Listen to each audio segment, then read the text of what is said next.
maafin Bapak ya. Selama Bapak di tahanan, kamu jaga diri baik-baik. Dan juga Rehan. Iya, Pak. Aku sama Rehan bakal rindu banget, Pak, sama kamu.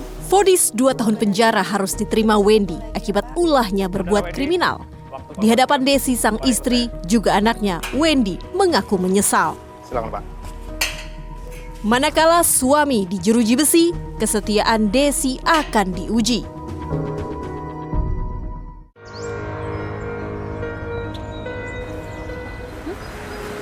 Des, kamu kenapa? Kok ngelamun kayak gitu? Iya Des, kamu kenapa? Kamu cerita aja sama kita kalau lagi ada masalah.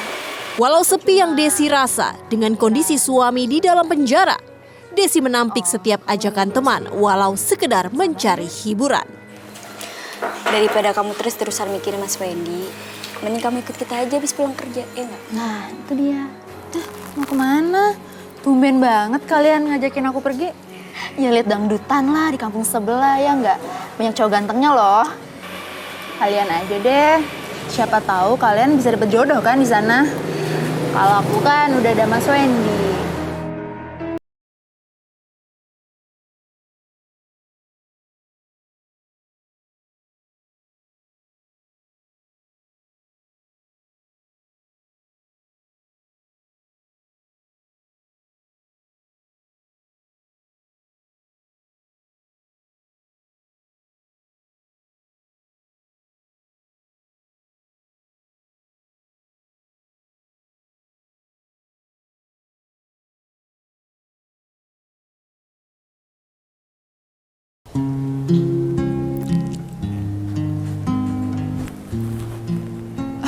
Dia ngajak ketemuan.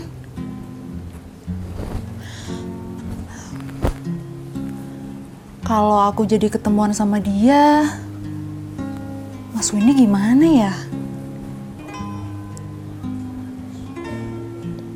Ya udahlah, nggak apa-apa kali ya.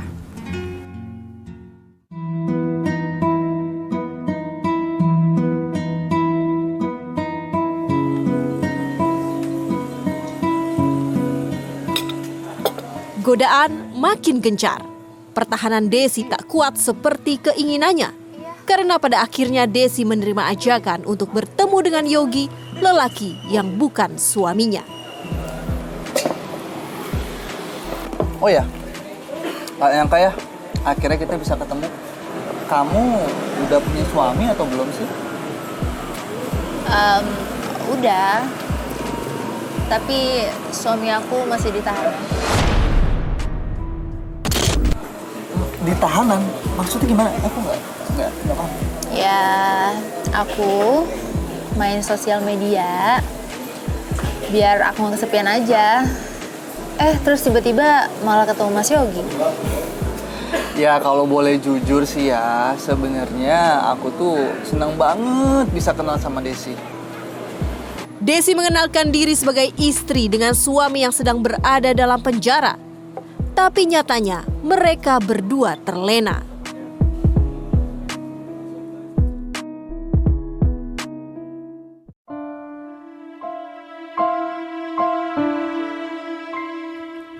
Tak hanya sekali, mereka terus membuat janji.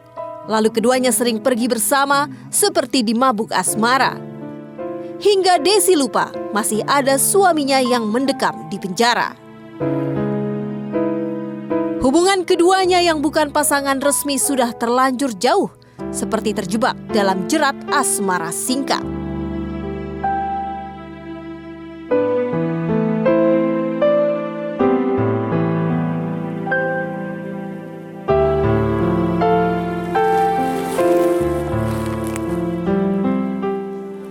Mas, ini Rehan dari tadi nelfonin aku loh. Kamu nggak bangunin aku sih? Gimana aku mau bangunin kamu sih, Des? Kamu aja tidurnya pules banget kok. Duh, ya udah. Habis ini nanti aku pulang ya. Iya.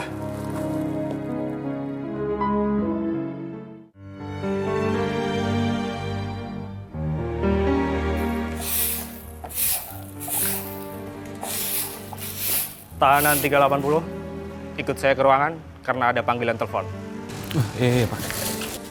Cerita soal seringnya Desi sang istri kelayapan hingga larut malam sampai juga ke telinga Wendy yang masih di balik penjara. Ya, halo Mbak. Apa? Desi sering keluar malam?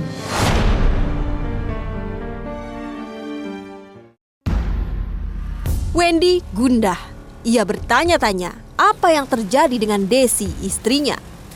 Wen, lagi mikirin apa sih? Kayaknya kamu lagi galau banget. Aku baru aja dapat telepon dari mbakku. Katanya istriku itu sering keluar malam. Wah, kalau begitu bahaya, Wen. Harus hati-hati kamu, Wen. Hati-hati gimana maksudnya? Ya itu tadi, sering keluar malam. Jangan-jangan dia ada laki-laki lain.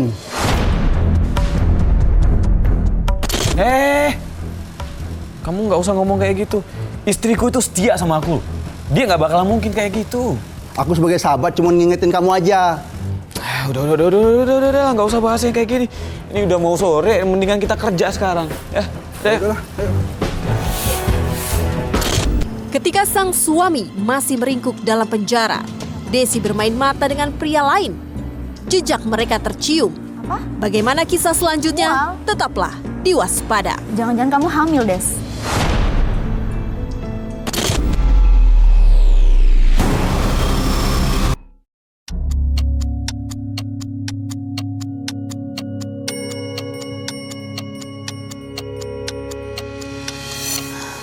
Mas, aku hamil, Mas. Udah 1 bulan aku nggak datang bulan. Apa? Kamu serius? Itu anak kita?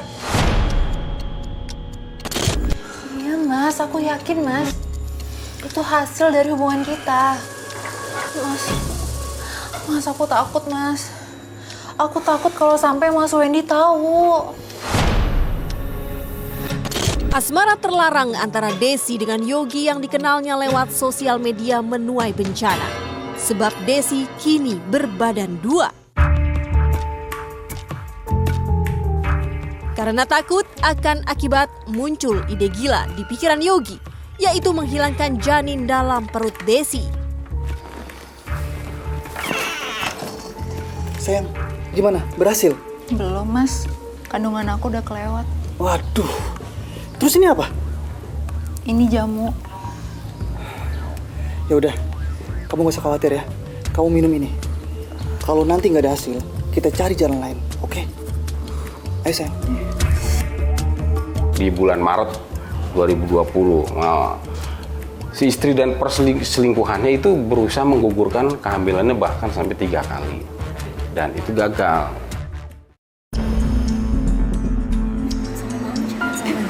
Oh iya? Perubahan yang terjadi pada tubuh Desi bikin teman satu kerjaannya bertanya-tanya. Kamu kenapa, Des? Kok kamu lemes banget? Terus pucet lagi. Aku nggak apa-apa. Cuma lagi nggak enak badan aja. Mual-mual gitu. Apa? Mual? Jangan-jangan kamu hamil, Des. Hamil sama siapa? Kan suami kamu masih di tahanan.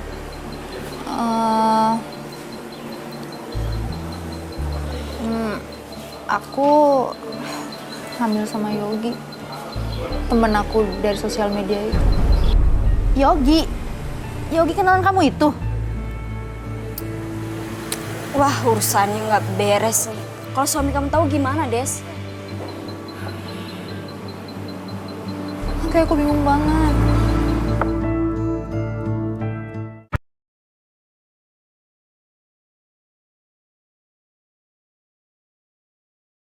Didera takut, Yogi dan Desi mencoba cari solusi terhadap janin yang ada di tubuh Desi. Gimana, Des? Kamu udah berasa efek obatnya? Belum, Mas. Aduh. Ya udah, kita tunggu hasilnya aja ya. Tapi aku takut, Mas. Gak ada hitungan sebulan, suamiku tuh bebas, Mas. Nanti kalau dia tahu, terus bayi ini, Mas aku takut, Mas, aku bingung. Ya bagus dong, kalau suami kamu pulang, berarti bayi yang ada di dalam kandungan kamu ini nggak akan dicurigai hasil perbuatan kita. Ya pasti ketahuan lah Mas kalau ngelahirin. Belum beberapa bulan dia pulang, terus aku tiba-tiba udah ngelahirin gitu. Gini. Kamu bilang sama suami kamu, saat bayi ini lahir, kamu kasih ke orang lain. Kan di luar sana banyak tuh orang-orang yang nggak punya anak. Ayolah, Des. Mas, kamu ada-ada aja ya? Ya nggak mungkin lah Mas. Ya kan belum dicoba. Siapa tahu suami kamu mau. Rencana Desi dan Yogi tak berjalan sesuai rencana. Desi memutuskan menjauh dari Yogi. Mas, Wah, kayaknya ini terakhir kali kita ketemu deh. apa?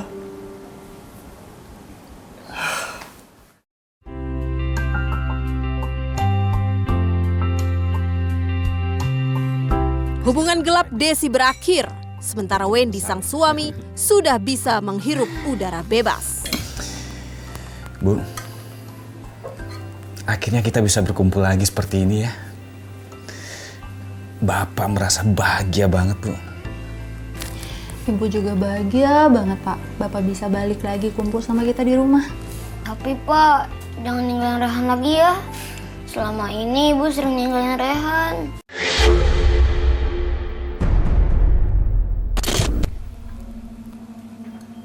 Bu, benar yang Rehan bilang. Masalah ibu sering keluar malam juga, itu benar. Tumben ibu kerja malam. Sejak kapan?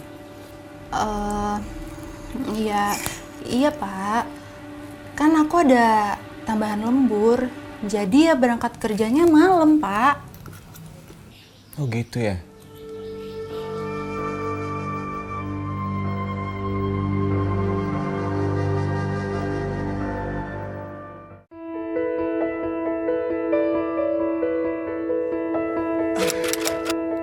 Beberapa bulan setelah kebebasannya, jalan rumah tangga Desi dan Wendy seperti biasa, masih terasa harmonis. Tapi malam itu, Wendy kaget dengan perubahan drastis pada tubuh Desi. Sebenarnya kamu hamil udah berapa bulan sih, Bu? Bapak kan baru beberapa bulan bebas dari penjara, Bu.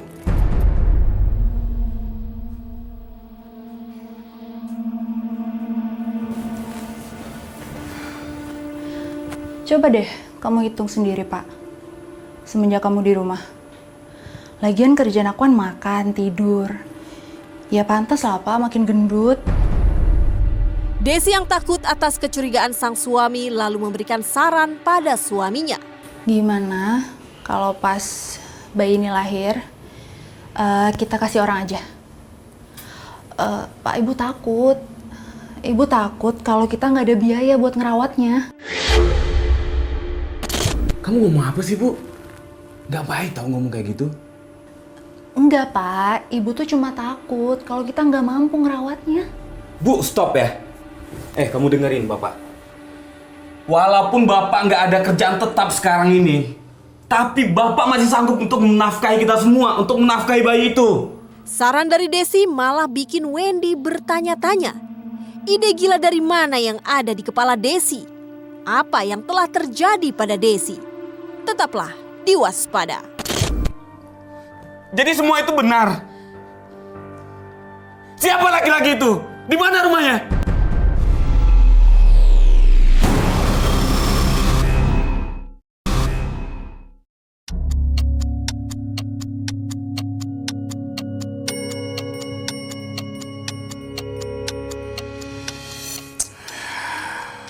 Apa benar itu anak saya? Kelahiran bayi dalam kandungan Desi menunggu hitungan hari. Pikiran Wendy berkecamuk soal bayi yang ada di dalam perut Desi. Benarkah bayi tersebut adalah hasil hubungan mereka berdua? Bu. Ini Bapak mau nanya nih. Itu anak itu, bener kan hasil dari hubungan kita? Udahlah Pak, Ibu udah kesakitan banget ini Pak. Ibu udah gak kuat Pak. Ya jawab Bapak dulu dong. Cepetan Pak, sakit.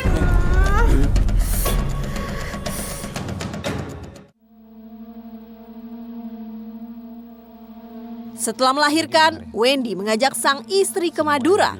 Wendy yang curiga terus mendesak pengakuan Desi. Sampai akhirnya Desi menyerah. Lalu ia mengakui kalau bayi yang dilahirkan adalah hasil hubungan gelapnya bersama Yogi. Jadi benar.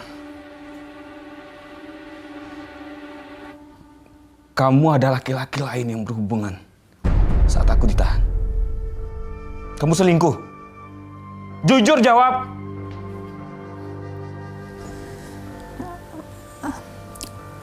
Maafin aku, Pak. Bayi itu memang hasil hubunganku sama orang lain.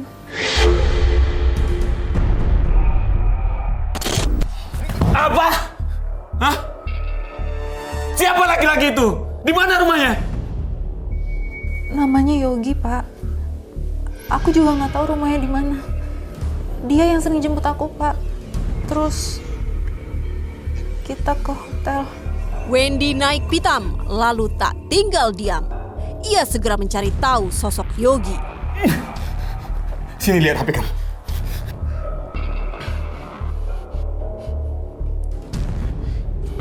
Ini laki-laki itu, selingkuhan kamu itu ini. Aku akan kasih dia pelajaran dan dia harus bertanggung jawab sama bayi itu.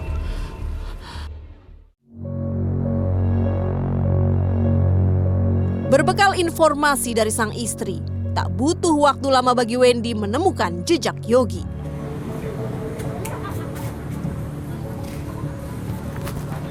Pak, maaf. Pengen cari buah apa ya? Kok pakai direkam segala? Oh ini mas, anak saya kan lagi suka buah jambu katanya. Jadi dia maunya itu beli buah jambu di tempat langganan ibunya. Makanya saya videoin tadi.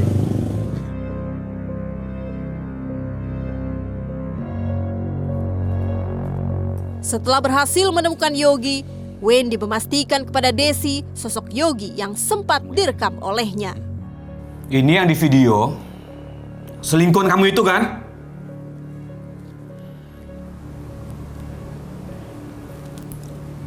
Iya, Pak. Bener. Oke. Aku akan kasih dia pelajaran. Biar dia bertanggung jawab. Bapak mau kemana? Udah diam kamu. Hah? Diam. Emosi Wendy memuncak, panas hatinya ketika Desi mengakui bahwa benar Yogi adalah kekasih gelapnya.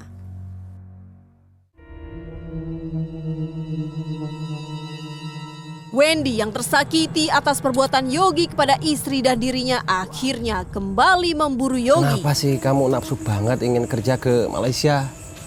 Gimana Hendro? Aku ini kepala keluarga. Ya nggak bisa lah seperti ini terus hidup Kundro. Makanya aku minta tolong sama kamu supaya aku bisa bekerja di Malaysia ya. Ya udah, nanti aku bantu. Kita kan teman. Gimana kabar istrimu? Baik, anakku juga baik. Udah. Siapa, Bro? Cepet kejar. Oh. Yang tak diduga, Yogi terlihat melintas seorang diri. Lalu bersama Hendro temannya, Wendy tancap gas mengejar Yogi.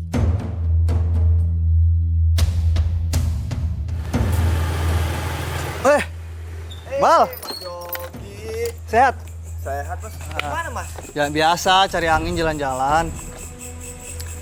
Ketika laju sepeda motor Yogi terhenti, maka inilah yang terjadi. Kamu Yogi kan? Hah? Kamu sudah mengganggu kan? Kamu sudah mengambil istriku kan? Hah? Wendy seperti kesetanan, lalu mengamuk sebisanya. Hendro dan warga tak tinggal diam, lalu coba melerai. Jangan ada yang macam-macam ya. Ini urusan saya sama dia. Dia sudah selingkuh istri saya, ngerti kalian? Hah? Ayo, Hendro.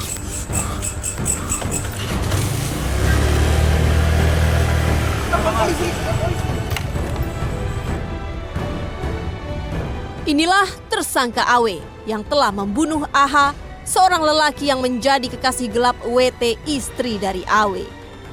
Hubungan gelap WT dan AH terjadi ketika AW berada di penjara karena terlibat kasus kriminal. Awalnya sekitar bulan Juni 2021 si pelaku ini baru keluar dari LP. Pada saat itu pelaku tidak curiga dan masih sempat melakukan hubungan. Bulan Desember pelaku itu curiga dengan kondisi tubuh istrinya. Dengan waktu begitu singkat kok kondisi tubuhnya, kehamilannya besar, itu sudah tidak wajar lah. Dan pada saat ditanya tersebut istrinya mengakui bahwa dia berhubungan dengan orang lain sebanyak 3 kali. Dari hasil pemeriksaan terungkap bahwa AW membunuh karena dendam kepada korban AH yang telah menghamili WT, istri dari AW. Akhirnya ngomong tidurannya. Ngomongnya dia ngomong apa? Iya. Kan saya sambil paksa, Pak. Nah, saya kan kaget. Belum 7 bulan saya ada di luar. Cuma bulannya 7 bulan, harinya nggak nyampe 7 bulan kok istri saya lahir. Jadi untuk perkara ini kita terapkan pasal 351 ayat 3 tentang penganiayaan dan atau 170 kan, dan dengan ancaman hukuman paling lama 12 tahun.